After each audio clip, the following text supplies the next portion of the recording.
మా శ్రీవారి బర్త్‌డేని చాలా అందంగా చేద్దామని అయితే ఫిక్స్ అయ్యాను. ఎలా చేయాలి ఏంటనుకుంటే నైట్ అయితే కొంచెం ఫైర్ గన్స్‌లా అయితే ప్లాన్ చేశాను. అదైతే నాకు పెద్దగా అనిపించలేదు. అందుకని చెప్పి ఇంకా డిఫరెంట్‌గా ఎలా ప్లాన్ చేద్దాం అనుకున్నాను. అప్పుడు ఈ మధ్య అయితే మినీ పార్టీ హాల్స్ అయితే ఇలా మనకి భీమవరంలో అవైలబుల్‌గా ఉన్నాయన్నమాట.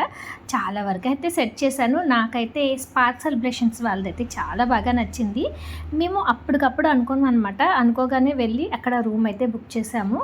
వీళ్ళు స్పెషల్‌గా ఎంట్రీస్ కూడా ప్లాన్ చేస్తారనమాట. కాకపోతే ఏంటంటే మనం కొంచెం ముందుగా చెప్పాలి. ఎందుకంటే ఫాగ్ ఎంట్రీ కావాలంటే చాలా టైం అయితే తీసుకుంటుందనమాట.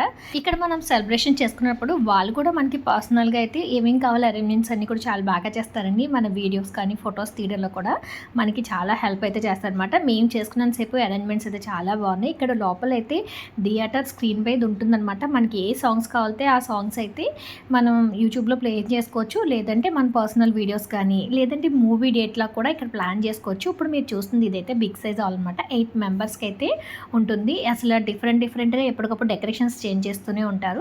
అలా కాదు చిన్నగా కావాలి అంటే ఒక 4 మెంబర్స్‌కి అయితే లవ్ థీమ్‌తో ఒక రూమ్ ఫ్రంట్‌లో ఉంది. చాలా అంటే చాలా బాగుందనమాట. వీళ్ళ అరేంజ్‌మెంట్స్ కానీ మొత్తం అవన్నీ కూడా వాళ్ళ పేరుకి తగ్గట్టుగా స్పార్క్ లాగే ఉన్నాయి. మన భీమవరంలో కోడవెల్లి రోడ్ నుంచి మనకి విష్ణు వైపు ఒక రైల్వే ట్రాక్ ఉంటుంది. కోడవెల్లి రోడ్లోంచి వెళ్ళేటప్పుడు ట్రాక్‌కి ముందుగానే స్పార్క్ సెలబ్రేషన్స్ అయితే ఉంటుంది. మీ సెలబ్రేషన్స్ ఇంకా బాగా చేసుకోవాలంటే తప్పకుండా అయితే విజిట్ చేయండి. మాకైతే చాలా బాగా నచ్చింది. బ్రైడ్ టు బీ కానీ, గ్రూమ్ టు బీ కానీ, నేమింగ్ సెరమనీస్ ప్రపోజ్ చేయాలన్నా కూడా ఇలా లవ్ థీమ్‌తో ఇదైతే చాలా బాగుందనమాట. రీజనబుల్ ప్రైసెస్, మంచి ఆఫర్లతో ఇలాంటి ఈవెంట్స్ వీళ్ళన్నీ చాలా అయితే బాగా కండక్ట్ చేస్తున్నారు. ఇంట్రెస్ట్ ఉన్న వాళ్ళు తప్పకుండా విజిట్ చేయండి.